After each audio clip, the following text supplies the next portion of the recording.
Bienvenue dans cette nouvelle édition du 12-15. Voici les titres de l'actualité.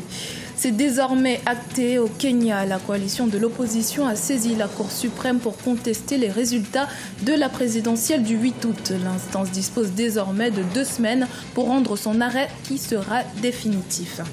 Vers la libéralisation du dirham, la monnaie nationale marocaine, les autorités souhaitent à travers cette mesure attirer davantage les investisseurs étrangers.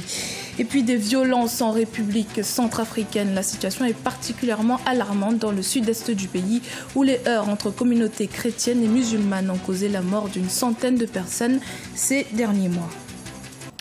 Mais tout d'abord, le CAP 2015, le groupe des 6 et le Parti national panafricain veulent répondre aux attentes des populations togolaises en adoptant une dynamique unitaire. Ces formations ont décidé d'organiser les 30 et 31 août 2017 une grande marche nationale à Lomé suivie d'un meeting pour exiger notamment la libération immédiate et sans condition des personnes arrêtées lors des manifestations pacifiques des 19 et 20 août 2017. Au Kenya, c'est désormais à la Cour suprême de trancher autour du contentieux électoral. La coalition de l'opposition menée par Raila Odinga a saisi l'instance suprême pour contester les résultats de la présidentielle du 8 août. Un scrutin remporté par le président sortant Uhuru Kenyatta. Sharon Kamara. Suite à une plainte de l'opposant historique Raila Odinga, la commission électorale indépendante du Kenya a déposé auprès de la Cour suprême plus de 50 000 documents liés aux élections générales du 8 août dernier. Ces documents originaux seront étudiés et permettront de déterminer s'il y a eu ou non une fraude lors de la réélection du président sortant Uhuru Kenyatta, comme l'affirme le chef de l'opposition Raila Odinga. Nous avons apporté les documents originaux qui ont été utilisés lors des élections. Et en ce qui concerne la déclaration des résultats, tous les formulaires sont ici. S'il y a besoin d'un examen minutieux, nous les avons également publiés sur le portail public et nous vous invitons à aller les regarder. Le 8 août 2017, ils étaient plus de 15 millions de Kenyans à se rendre aux urnes pour élire leur chef de l'État. Le président sortant Uhuru Kenyatta, élu pour la première fois en 2013, était opposé à Raila Odinga. Ce dernier se présentait cette année pour la 4e et dernière fois. Il avait déjà contesté les élections présidentielles de 2007 et de 2013.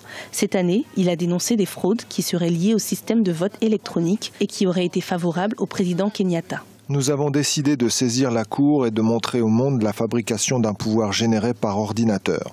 Nous prêcherons la paix. Nous défendrons nos droits de se rassembler et de manifester. Nous organiserons des veillées, des minutes de silence, nous battrons le tambour et ferons tout ce qui est possible pour attirer pacifiquement l'attention sur ces injustices électorales flagrantes. Le tribunal de Nairobi tiendra dans un premier temps une séance préalable au procès afin que toutes les parties s'accordent sur le déroulement de l'affaire. La Cour suprême a 14 jours pour se prononcer. Si les soupçons de fraude sont avérés, de nouvelles élections devront être organisées en 60 jours. Et si ce n'est pas le cas, le président Uhuru Kenyatta sera investi le 12 septembre prochain.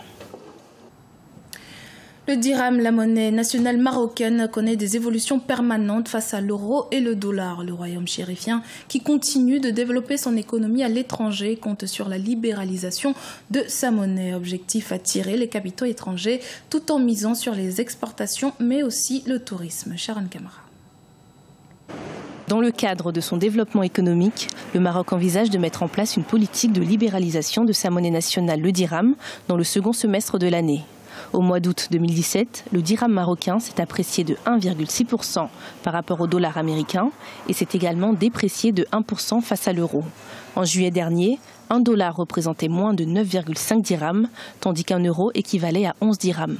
L'objectif de cette libéralisation pour le royaume chérifien est d'attirer plus d'investisseurs étrangers et de développer son secteur financier. Libéraliser une monnaie va dans le sens de démocratiser l'accès à la monnaie, parce que vous savez que dans beaucoup de pays, le fait qu'il n'y ait pas de bancarisation fait en sorte que la monnaie reste dans un circuit très fermé. Or, quand la monnaie peut se retrouver au niveau de la couche la plus défavorisée, au niveau du secteur informel, cela fait du bien à l'économie. La situation reste toutefois favorable pour les exportations marocaines. 2 tiers d'entre elles sont d'ailleurs destinées à l'Europe et plus particulièrement à l'Espagne et la France. Celles-ci concernent principalement les produits agricoles, l'automobile ou encore le textile et le cuir. La libéralisation du dirham permettra de faciliter la libre circulation des capitaux et d'ainsi favoriser les investissements directs étrangers.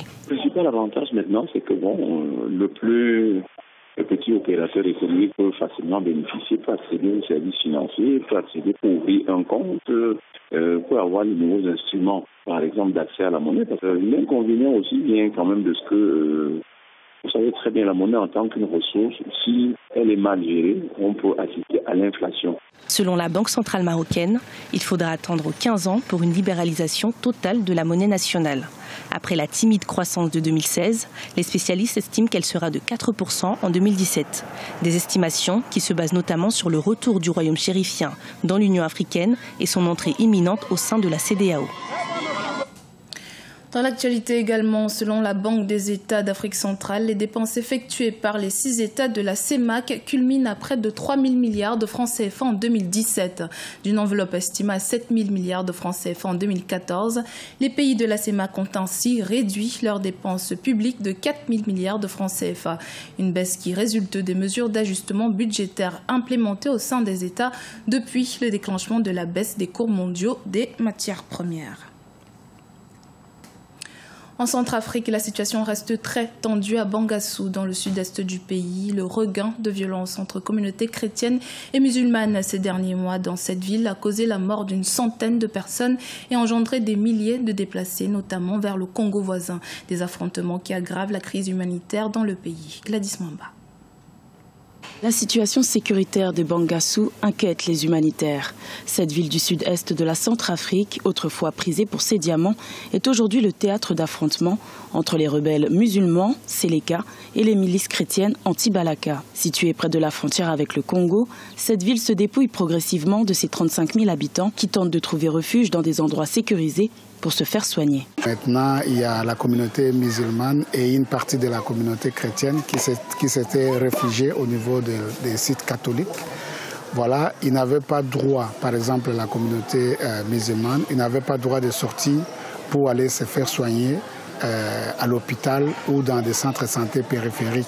Malgré le programme de désarmement, démobilisation et réinsertion, le gouvernement peine à contrôler les localités situées à l'extérieur de la capitale Bangui, une situation qui permet aux milices armées de se déplacer librement. Cette escalade de violence amplifie la crise humanitaire dans le pays.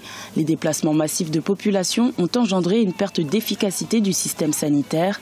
L'hôpital de 115 lits de Bangassou ne fonctionnerait qu'à 60% de sa capacité, les populations ayant peur de sortir pour se faire soigner. Il y a des gens qui ont vraiment besoin de soins urgents au niveau de l'hôpital, puisqu'on a maintenant une équipe chirurgicale qui est en place, le chirurgien, l'anesthésiste, mais il y a des cas qui traînent au niveau de la paroisse qui ne peuvent pas arriver à l'hôpital, puisque on ne sait pas garantir leur sécurité au niveau de l'hôpital. L'escalade de violence à Bangassou a engendré l'interruption temporaire des activités d'une partie de la communauté humanitaire, en dépit de la présence des quelques 13 000 soldats de la MINUSCA sur l'ensemble du territoire national. Les situations sécuritaires et humanitaires de la Centrafrique peinent à se stabiliser. Ce journal a été réalisé par l'ensemble de la rédaction. Merci de votre fidélité. Dans un instant, une nouvelle édition de l'actualité sur Africa.